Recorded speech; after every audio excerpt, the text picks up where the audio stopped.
Morning everyone. It's a lovely day here on the Central Coast. I'm heading out with my husband to watch him play soccer up at Mangrove Mountain. It's a beautiful day. He pointed out this morning that I've only watched him play half a game all season. I thought it was more than that, but apparently not. So heading out today, going to watch him play. Go Southern. Let's hope they bring home the win. It's a pretty important game. And I've brought Dash along with me. You can see her in the back.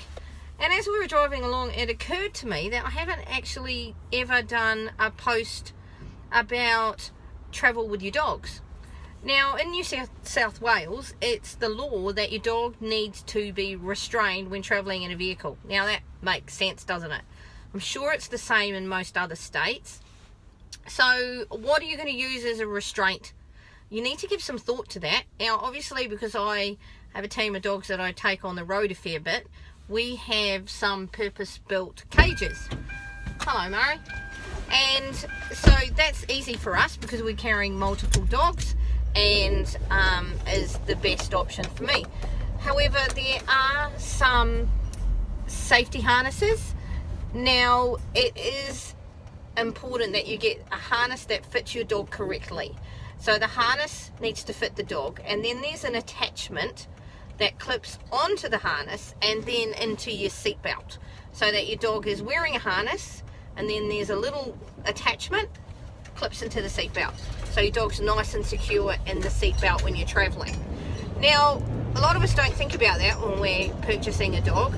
So obviously, if you've got a bigger dog, some big dogs, the back seat might not necessarily be wide enough for them, and they're going to slip off.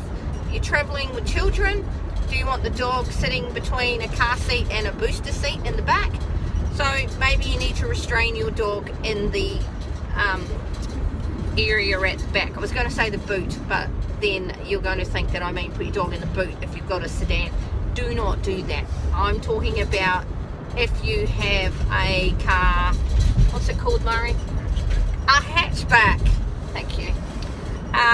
Then restrain them in the back might be a good idea. Same deal, just put a harness on with a seatbelt attachment, and there's usually a little hooky thing in your boot. Have a look, check it out.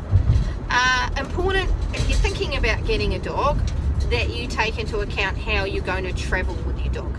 Alright, really important when you're taking them out and about, especially if you're going to the beach or somewhere. It might only be a 10-minute trip, but you need to be safe, and so do your dogs. We don't want them flying around the car if you have to stop suddenly. Anyway, give it some thought. I'm heading up to the mountain, and yeah, hopefully they're going to bring home a win today. Fingers crossed. Catch ya!